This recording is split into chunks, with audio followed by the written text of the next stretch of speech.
Assalamu alaikum and a very good morning to all of you. On behalf of the Pakistan Society of Haematology, I welcome you all to the 24th Pakistan Society of Haematology's annual conference. We will begin today's proceedings with recitation of a few verses from the Holy Quran, followed by the national anthem. بسم الله الرحمن الرحيم الرحمن علم القرآن خلق الإنسان علمه البيان الشمس والقمر بحسبان والنجم والشجر يسجدان والسماء رفعها ووضع الميزان ألا تطغوا في الميزان وأقيموا الوزن بالقسط ولا تخسروا الميزان والأرض وضعها للأنام فيها فاكهة والنخل ذات الأكمام والحب ذو العصف والريحان فبأي آلاء ربكما تكذبان صدق الله العظيم.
I now invite Dr. Salman Naseem Adil, Professor and Consultant Hematologist and President of the Pakistan Society of Haematology, to deliver his welcome address.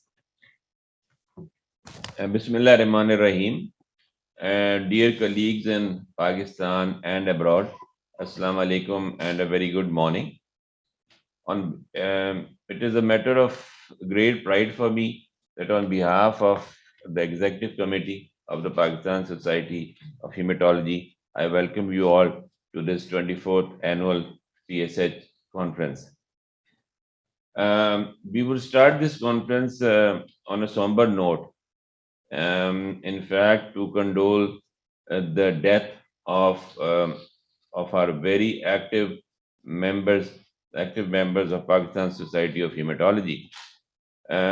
The first to leave us was Dr. Fazle Rahim. He was from Timargara, and most of you would remember him as a very regular and a punctual member of PSH, participating in each and every event of Pakistan Society of Hematology regularly.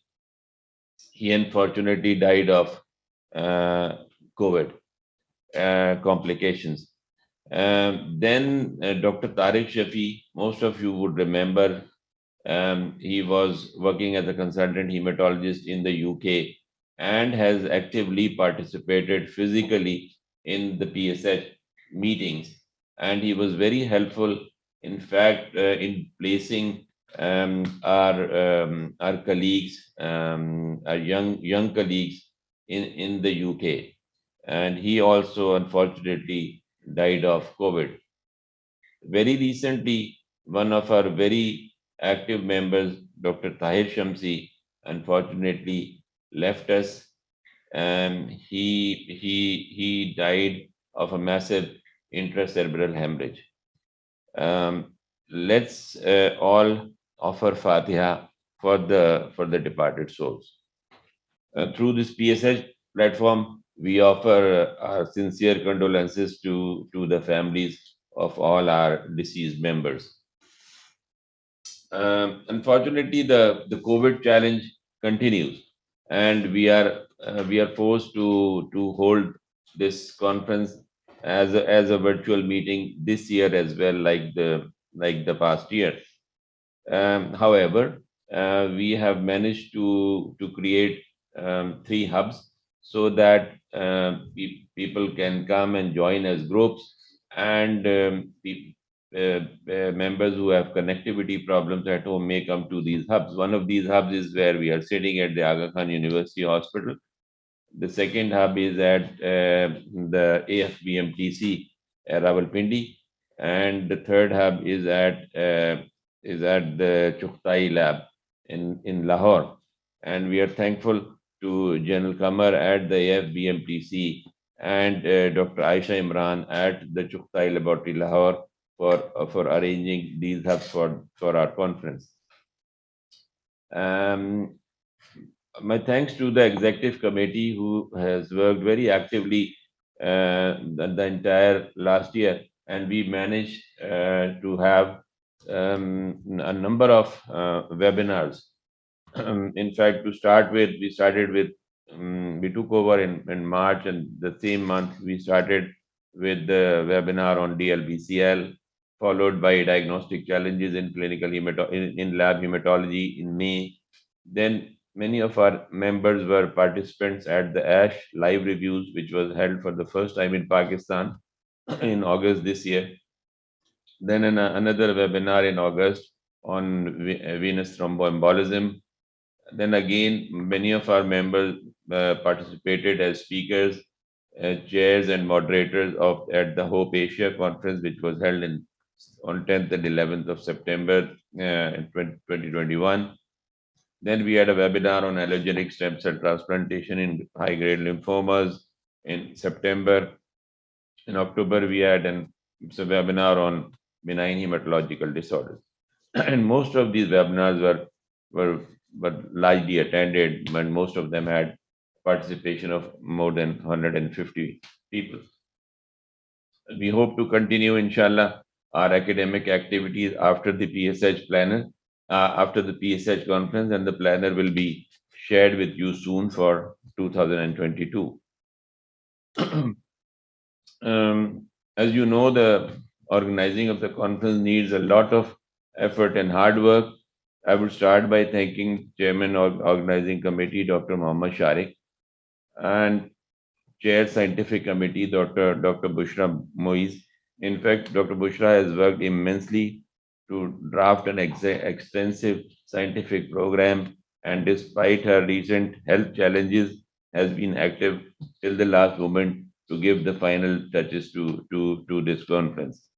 And in fact, she has been the backbone to organize this conference. I thank all the workshop leads. As you would know that we have had 6 workshops starting from last Monday, which ended yesterday. Those were very largely attended and full to their capacities. And I thank all the workshop leads and their committee members. We are, in fact, we are fortunate that we have a very professional group of BRN associate, which are our event partners to provide this virtual platform to organize this virtual conference. I would thank Mr. Imran Waheed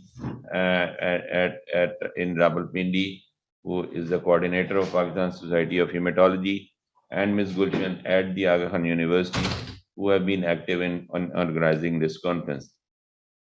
I hope you will all benefit from the 2 days of extensive scientific program covering all aspects of benign and malignant hematology. Wish you all a happy learning. Thank you. Thank you, Dr. Salman. I'm now going to take you through the conference program.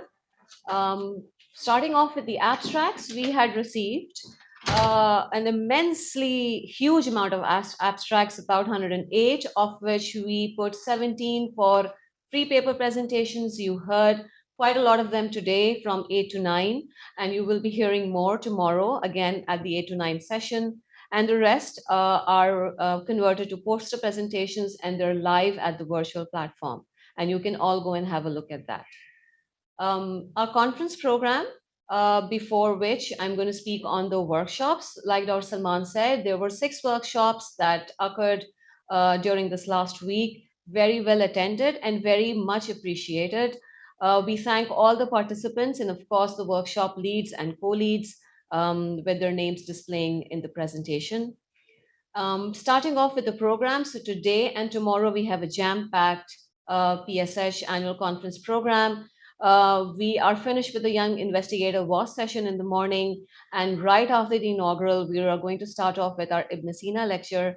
The next topics on which we have numerous presentations include red cell disorders, platelet and coagulation disorders, and the last slot for today's program would be challenges of transfusion medicine.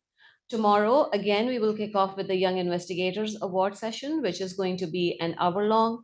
We will have a plenary session tomorrow, and the subtopics then will then include acute leukemia and myeloproliferative disorders, lymphoproliferative disorders, and plasma cell disorders. And the last will be dedicated to Dr. Tahir Shamsi, which will be our session on bone marrow transplant.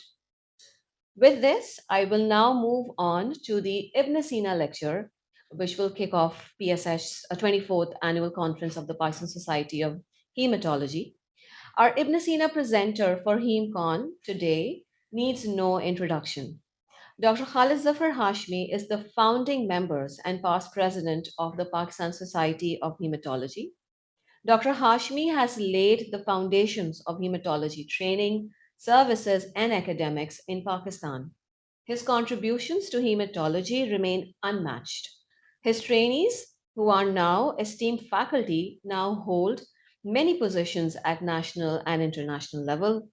Dr. Hashmi currently is serving as a professor and consultant hematologist at the Sindh Institute of Urology and Transplantation. I now invite him to deliver his Ibn-e-Sina lecture.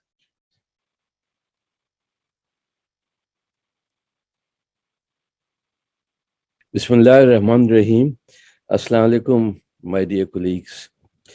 First of all, I would like to thank the organizing committee of the 24th PSH meeting for inviting me to deliver the Ibn-e-Sina lecture. I consider this invitation as a privilege and an honor in recognition of my contribution towards hematology in Pakistan. Hematology has been exceptionally well received in Pakistan.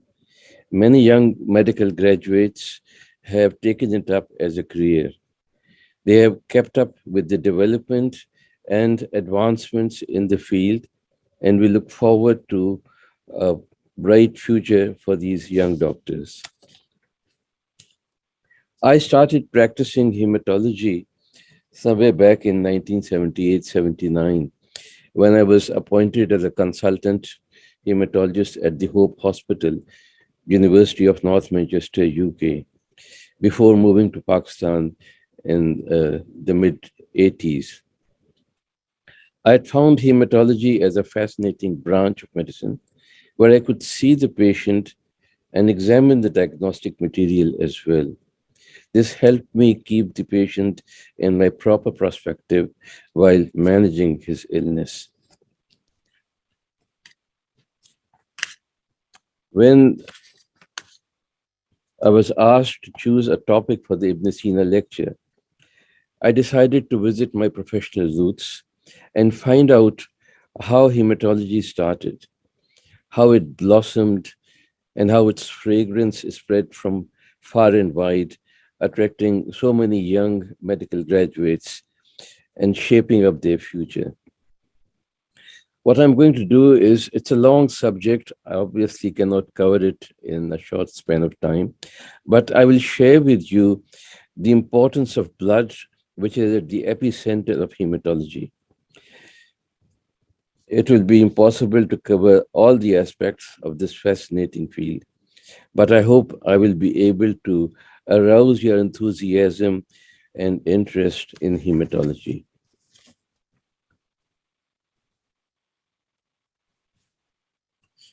I would like to dedicate this presentation to the students of hematology. And in the words of the great Allama Iqbal, मोहब्बत मुझे उन जवानों से है सितारों पे जो डालते हैं कमन. So I hope you'll take this message along with you. Hematology is a branch of medical science which is concerned with the nature, the function of blood. Although hematology is a relatively new specialty, blood has been of interest since times immemorial. As Mirza Ghalib had said, आशिकी सब्र तलब और तमन्ना बेताब दिल का क्या रंग करूं खून जिगर होने तक. I wonder how blood came into all these quotations and pictures rather than any other organ of the body. For example, the ancient Romans believed that epilepsy could be cured by drinking the blood of a slain gladiator. Here you can see this victorious gladiator looking up towards the crowd and feeling very proud that now he would get a chance to use the skill of the slain gladiator and drink his blood. There are many other qualities other than being a tissue which is necessary for life that have attracted the attention, like blood kinship. We are very proud of our brotherly, and we are all very proud of the sort of connection we have with our blood brothers. Then there is the royal blood, and then more than that, a number of emotional states have been linked to blood for whatever reason, I don't know. हमारा खून तो हर वक्त खौलता ही रहता है. But there are times when we are aggrieved, and you may have heard people saying वो तो खून के आंसू रो रहा है. Or for that matter, sometimes people even go around saying इसका तो खून ही सफेद हो गया. And I just wonder what is so exceptional about blood that for every emotion we are using blood to express our feelings. But then that's the way it goes. Hippocrates was a Greek physician who had a huge influence on the Western medicine, and he's often referred to as the father of medicine. He gave the theory of four humors: the black bile, the phlegm, the yellow bile, and blood.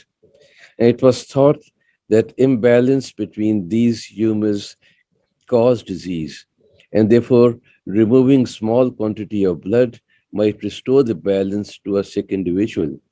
Now, this practice and this feeling still exists, and I'll share with you this bloodletting as a treatment of the disease.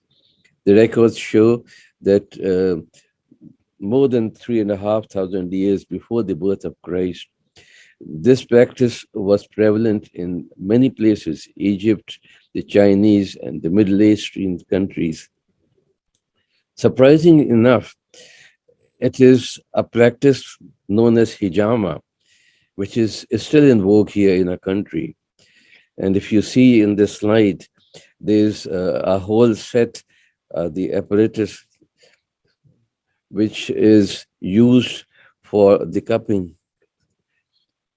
There's a price tag written on it, and at the same time,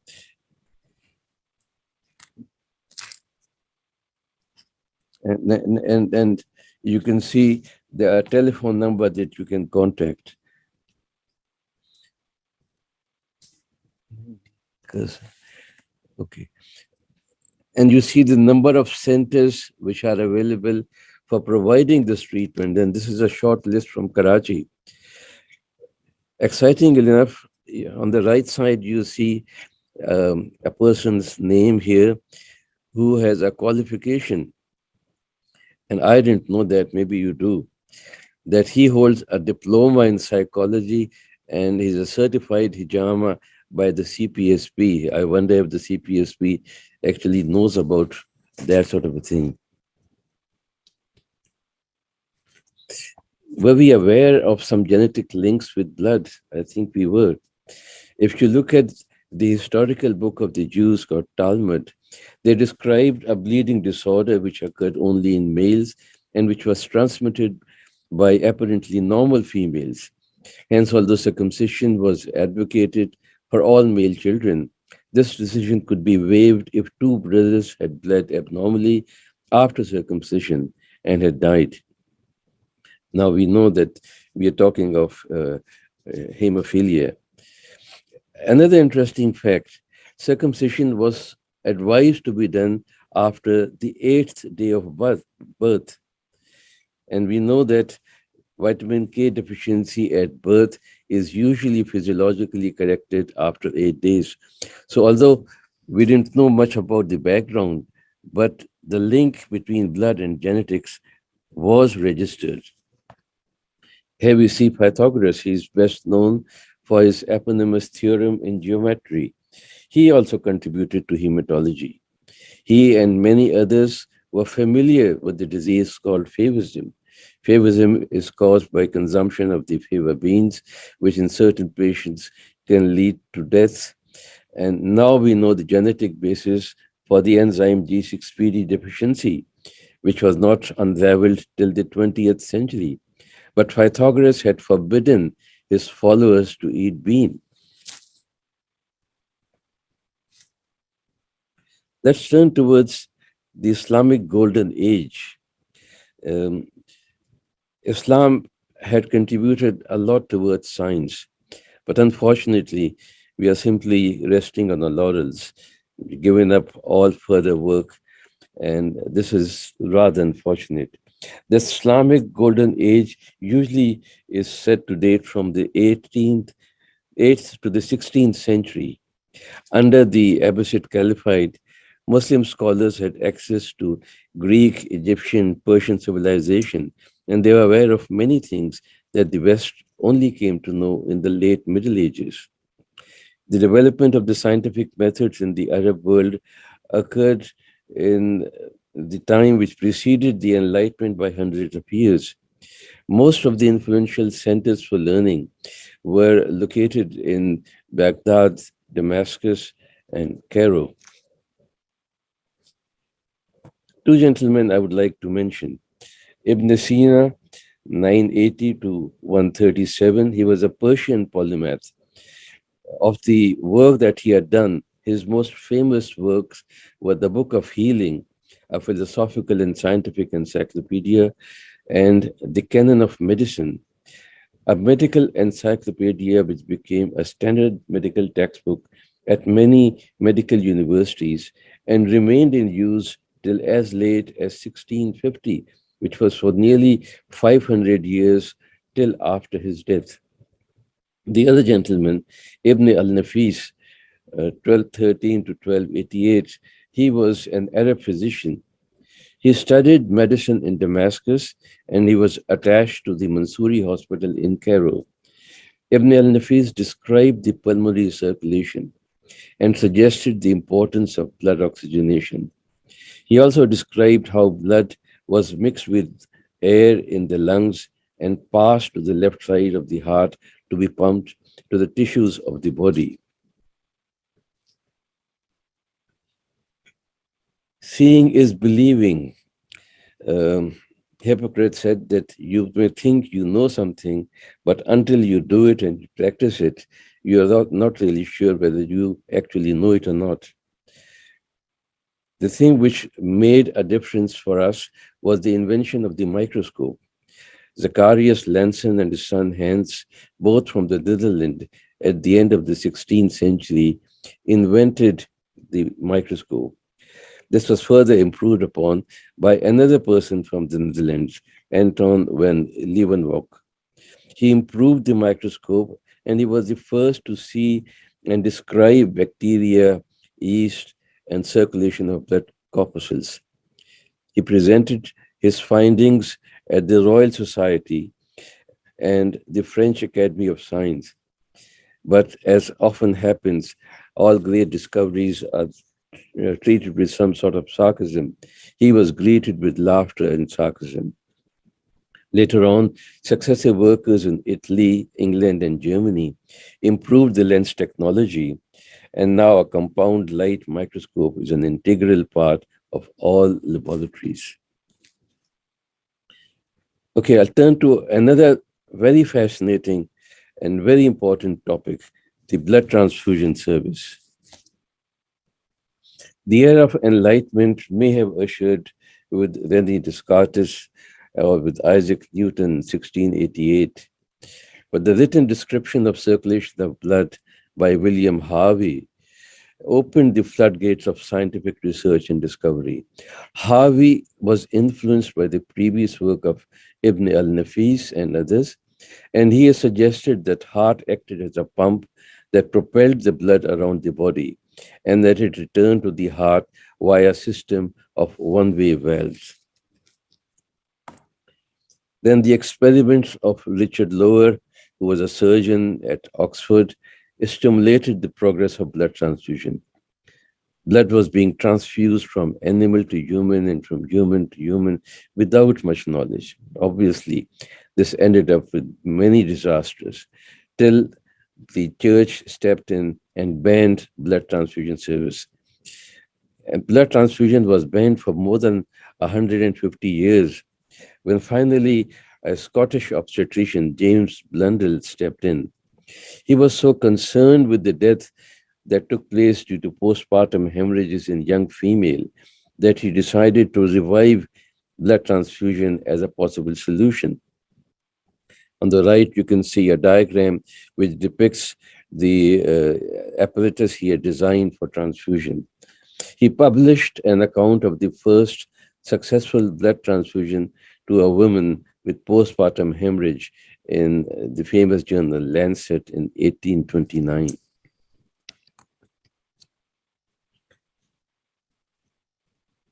The hallmark discovery took place when Karl Steiner in 1981 discovered the major ABO blood groups. He found out that not all people had the same blood group.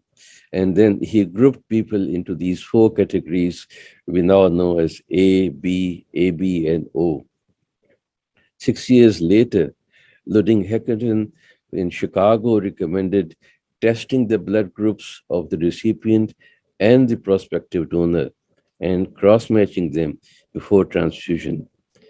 Since that time, many further minor blood groups have been discovered, and this science has contributed immensely to the field of forensic science and anthropology.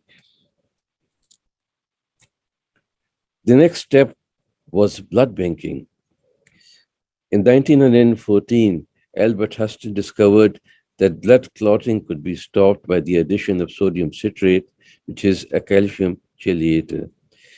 In 1916, Rouse and Turner in the Rockefeller Institute, New York, produced a solution which contained glucose and citrate and which stopped blood from clotting. And blood could stay in the live active form for quite a few weeks. This obviously opened the gates for storing blood and for the setting up of blood banks. World wars are usually regarded as something bad, but something good also comes out from these wars. World War II stimulated many developments in the logistics and science. Scientist John Elliott in North Carolina contributed to the development of a system that would separate the plasma from the red cells.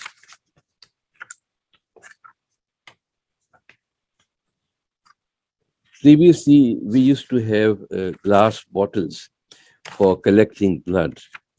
And it wasn't until the Korean War when we started using blood bags. I don't know how many of you have had the experience of using uh, bottles and then switching on to the use of blood banks. I have done that, and I think Professor Khurshid from the Khan University has also had the experience of using the bottles and then the bag. The next area is that of diagnostics. Diagnosing diseases related to blood has made an immense difference to the management of patients.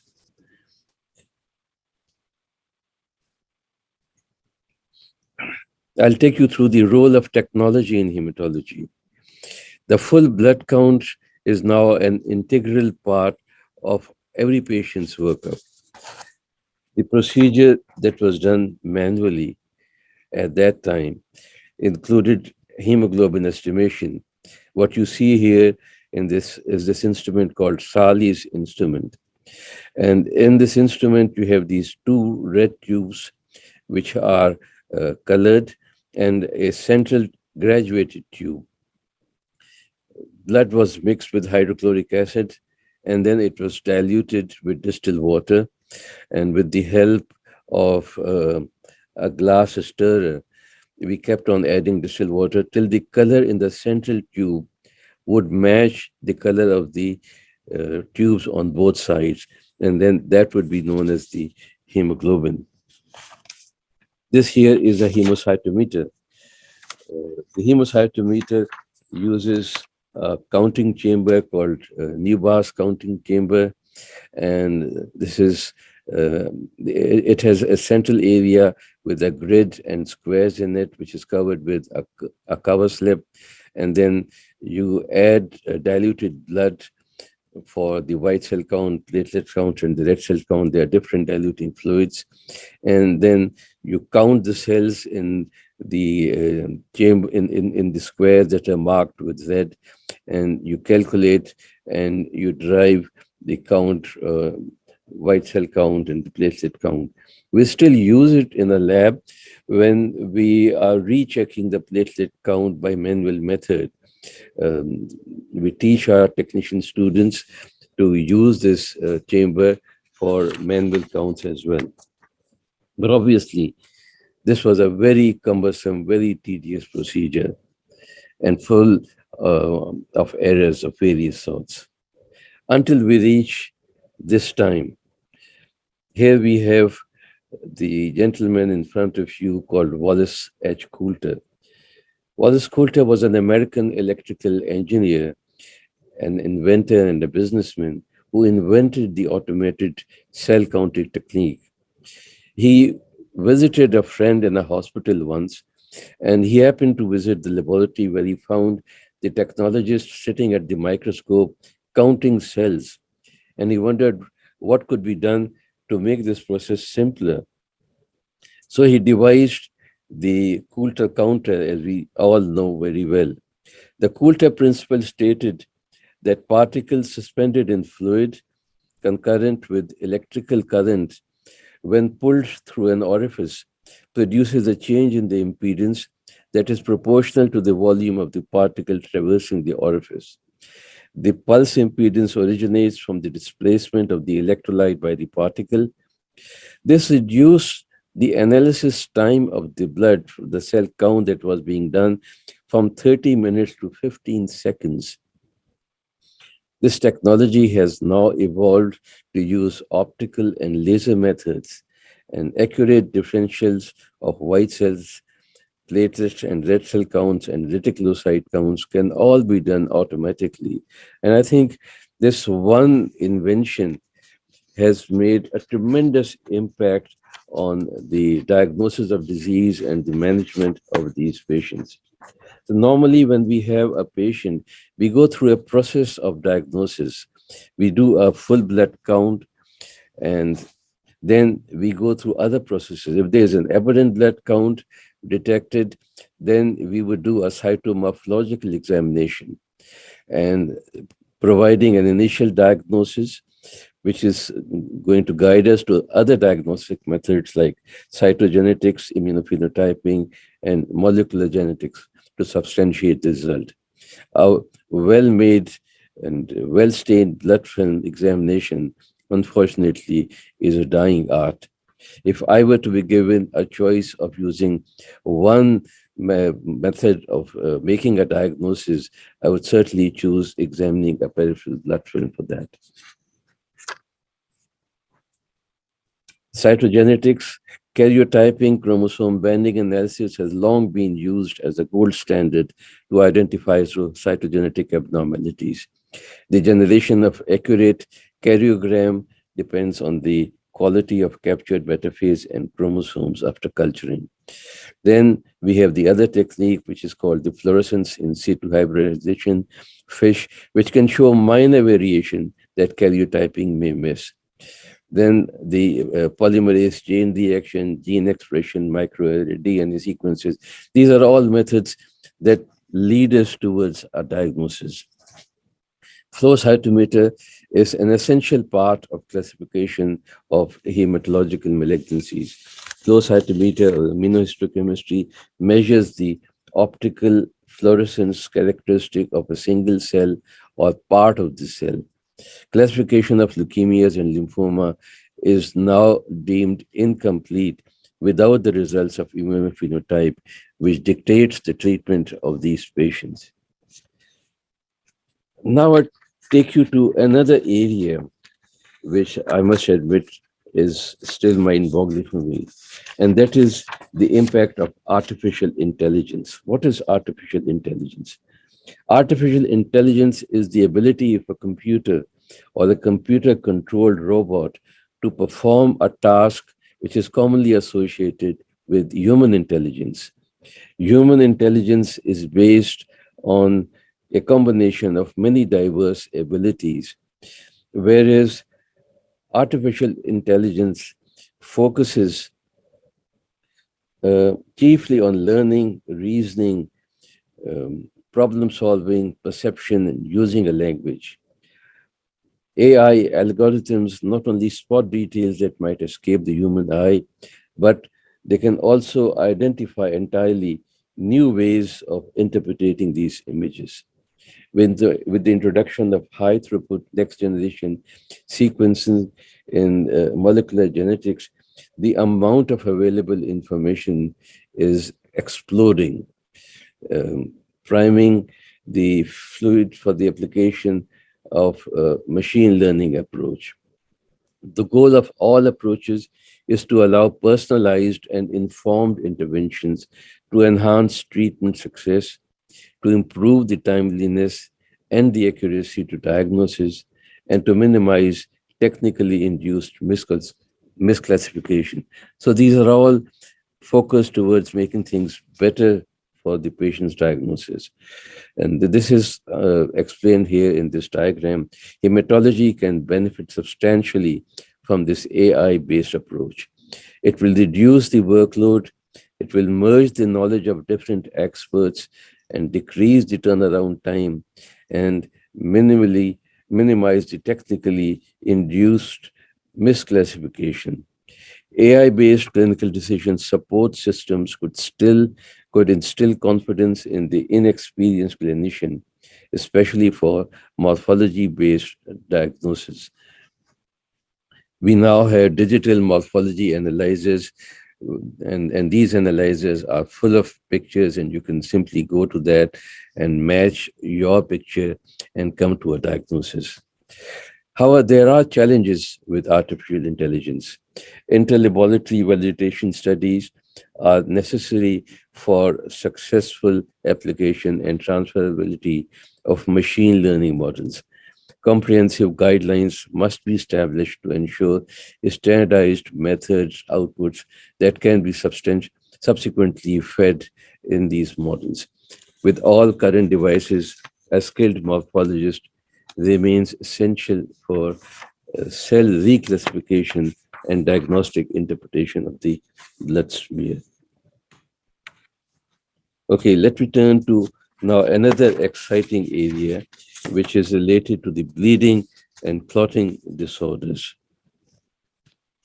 The mechanism of blood clotting has puzzled and interested scientists and doctors alike.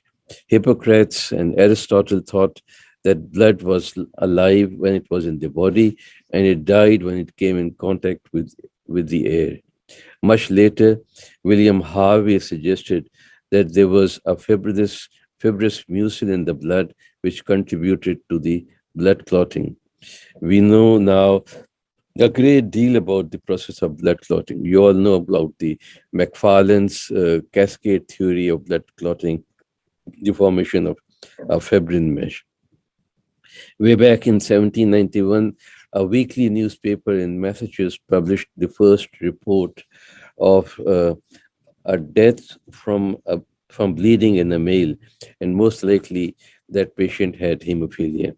Maxwell Winthrop, in his book Blood, Pure and Eloquent, claimed that John Conrad Otto in Pennsylvania was probably the first person to use the term bleeder when in 1803 he published the account of the Smith family.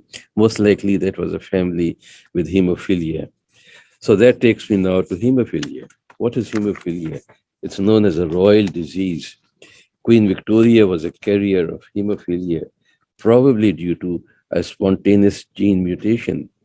She passed on the abnormality to her daughters, and the disorder was introduced in both the Spanish and the Russian royal families.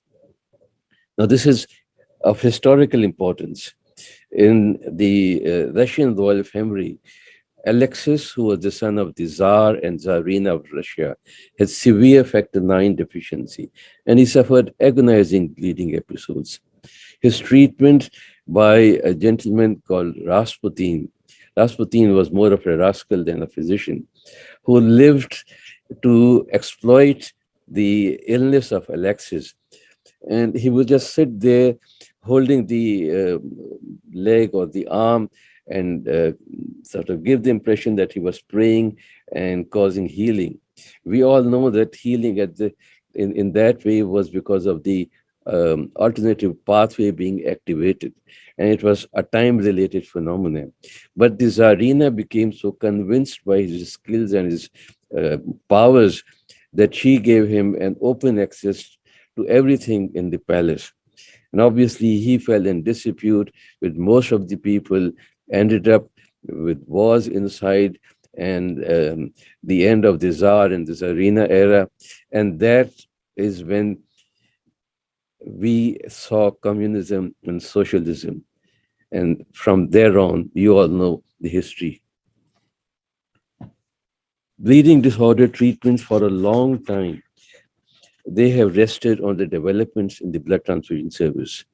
Blood component therapy has been the cornerstone of treating bleeding disorders due to the deficiency of congenital or acquired coagulation factors.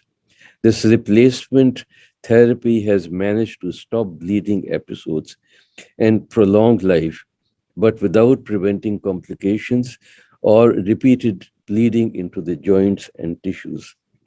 Transition to newer products with extended half-life continues, but these still don't normalize life for patients.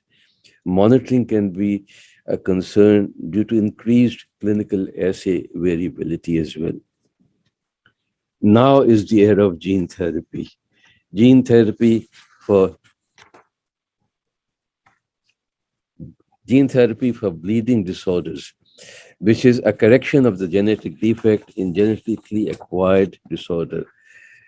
In 2011, Amit Nathwani published his study of gene therapy in hemophilia, and by they infused a single dose AAV vector expressing a codon optimized human factor IX transgene into peripheral vein of 6 patients who continued to be well for 3 years.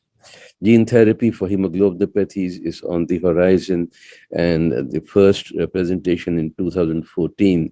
Scientists say that it's probably a decade when there's going to be the treatment of thalassemia by gene therapy. This is something which is going to be hopefully in your time. I mean the younger hematologist. Epigenetics. Very briefly, I'll touch on this topic of epigenetics. What is epigenetics? The realization that epigenetic phenomena is reversible has led to interesting therapeutic interventions. Genes can be enabled or inhibited by transcription factors. Histones keep DNA in a compact form. Modification of histones can affect the gene's expression, and aberrant DNA methylation is important in many malignancies. Hypomethylating agents and histone deacetylate inhibitors are now being used in the treatment of myelodysplastic syndrome. Hypomethylating agents may be useful in multiple myeloma. However, the rational use of targeted epigenetic therapy will require a thorough understanding of the underlying mechanism and key interaction resulting in malignant transformation driven by the aberrant epigenetic regulation. Okay, targeted therapy, again, this is something which is in vogue. This is something which is the future of management. A small number of small molecules have been evaluated for their efficacy in the treatment of hematological malignancies. You're all familiar with the tyrosine kinase inhibitor for the treatment of chronic myeloid leukemia. This spurred the development of novel agents, and it introduced the term targeted therapy in hematology. Another good example is targeting of tumor suppressor gene P53, which is located on chromosome 17. It functions by inhibiting the proliferation of abnormal cells, which are involved in 50% of human malignancies. And these genes are associated with high risk malignancies, and these are aggressive and often resistant to conventional therapies. One inhibitor, butyrate tyrosine kinase inhibitor, ibrutinib, it's a small molecule which prevents the B cell activation. And this is now being FDA approved for use in chronic lymphocytic leukemia and mantle cell lymphoma. Monoclonal antibodies are also used in the diagnosis and treatment of hematological malignancies. You're all familiar with anti-CD20 antibody, rituximab, which has had a huge impact on many hematological diseases. It binds to CD20 on the B lymphocytes, activates the immune system, causing death of the malignant cell, and it enhances the therapeutic effect of the concomitant therapy. Another monoclonal antibody, emicizumab, is used. It's an engineered antibody, a substitute cofactor functions. It's a substitute for a cofactor and function of activated factor 8. And it is now being trialed for the treatment of hemophilia. Okay, I'll summarize by saying that we have made huge strides in understanding the pathogenesis of many diseases in hematology. However, this understanding has not always been converted into curative treatment. The molecular revolution has delivered very effective treatment for chronic myeloid leukemia, but these treatments remain expensive. There's always a battle raging between the pharmaceutical companies and the doctor's desire to provide affordable therapy. And now for a little soul searching. Have we lost our way? The media and some patients consider hematologists as scientists. They are not scientists, they are doctors who use scientific methods to diagnose and treat patients. Please remember that the mainstay of treatment for thousands of years has been careful history taking, a complete physical examination, and then appropriate investigation. We often hear the criticism that the doctor rarely shakes the hand of his patient. He rarely looks into the eyes of the patient or even takes a proper history of the complaint of the patient. They claim that the doctor looks at a computer and seldom engages the patient. Patients find this behavior very distasteful. All the knowledge in the world about molecular pathology and pathogenesis is of no value without empathy and trust. The growth of alternative medicine surely makes it obvious that we have failed many patients. No amount of computer based teaching can take the place of a well prepared lecture from an expert who's a good communicator. And now I address those who are teaching. We must lead by example. Many of us have been inspired by a senior colleague, but we have never come across a student who has been inspired by a computer. And as aptly stated by Khwaja Mir, दर्द दिल के वास्ते पैदा किया इंसान को वरना ताअत के लिए कुछ कम न थे करोबियां.